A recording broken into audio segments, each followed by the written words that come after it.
Hello, strangers of the internet. My name is Bard Smythe, and welcome to my very first YouTube video. My goal here today is to provide my fellow basement dwellers with a short yet honest quickfire review of the Wendigo. Now, I do apologise if the editing is a little dodgy, or the video quality is lacking, as this is my very first video. However, despite that, I hope that you find that the actual quality of the review is up to an acceptable standard, as this is the purpose of the video, but I digress. Now that I've got that mandatory corny intro out of the way and I've made my excuses, let's begin with the review. The Wendigo is a first-person indie horror game that is set entirely within a Victoria-era style mansion, and was developed and published by Warka Development using the Unreal 4 engine. Warka Development is a solo developer who created this game while streaming on Twitch, which I actually personally think is a fantastic idea, as this not only generates hype for the game, but also allows the developer to develop their ideas alongside their target audience. Now, there isn't much story to the Wendigo, but the story that there is actually quite basic. You, the player, are an unnamed member of a newly formed paranormal investigation team whose job is to investigate and debunk ghostly stories and paranormal activities. The player, along with their team of newbie investigators, catch wind of reports of a local urban legend and decide to take a gander around the mansion in which the legend takes place, which sounds like a fantastic idea that isn't going to end in tears at all. Upon arriving at the scene, your team quickly heads into the mansion to start setting up equipment, whilst you are setting up equipment outside. Now, surprisingly, your team doesn't leave the mansion, and you, as the player, get worried and decide to head inside the mansion to investigate. Sarcasm aside, whilst the story isn't very unique, it does set up the game quite nicely and provides the player with an atmosphere and a goal. In regards to the actual gameplay, again, it was nothing that struck me as something entirely unique, and it actually reminded me of the Slender Man game, if anyone remembers that. You, as the player, must embark on a ballsy quest around tight corners and dark corridors to collect 10 tapes, which provide you with clues as to the whereabouts of your friends, all the while using your trusty EMF device to avoid the clutches of the Wendigo, who will get increasingly harder to avoid as you collect more tapes. Despite this familiar situation, the Wendigo does seem to offer unique mechanics. For example, the Wendigo seems to suffer from severe arthritis and can't actually open closed doors. This, in conjunction with the EMF device, can be used to manoeuvre the mansion and avoid the Wendigo. What I did discover, however, is while certain areas of the mansion seemed deliberately dark, I found that despite his arthritis, the Wendigo had been blessed with night vision, and I couldn't actually seem to use this to hide from him. Whether this was just me being a scrub or unfortunate in my playthrough, I don't know.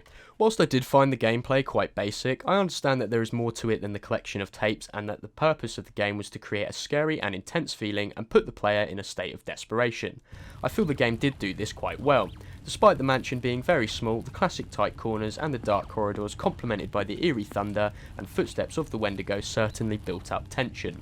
Combine this with the fact that the tapes are actually quite hard to find, at least for me anyway, plus the fact that if the Wendigo does spot you, he will chase you to the ends of the earth, and your sprint mechanic has a limited duration. I certainly found that in moments like this, I genuinely felt panicked, which I think was the desired effect that the developer wanted to have, and I think he did a really good job in that department. Now, there were a couple of things I did find that I wasn't a fan of. For starters, opening and closing doors felt a bit awkward and clunky. The fact that you couldn't move when interacting with objects. Now, I do understand that this was probably a deliberate design choice, as it certainly provides more challenge when you're being chased.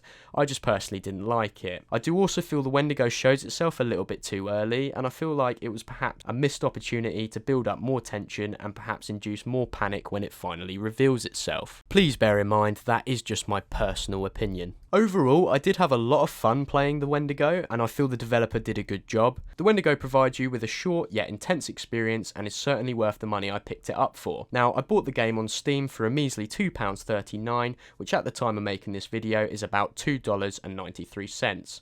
This is during promotion, however, and as of the 9th of March, the game will be increasing to £3.99, which is about $4.88.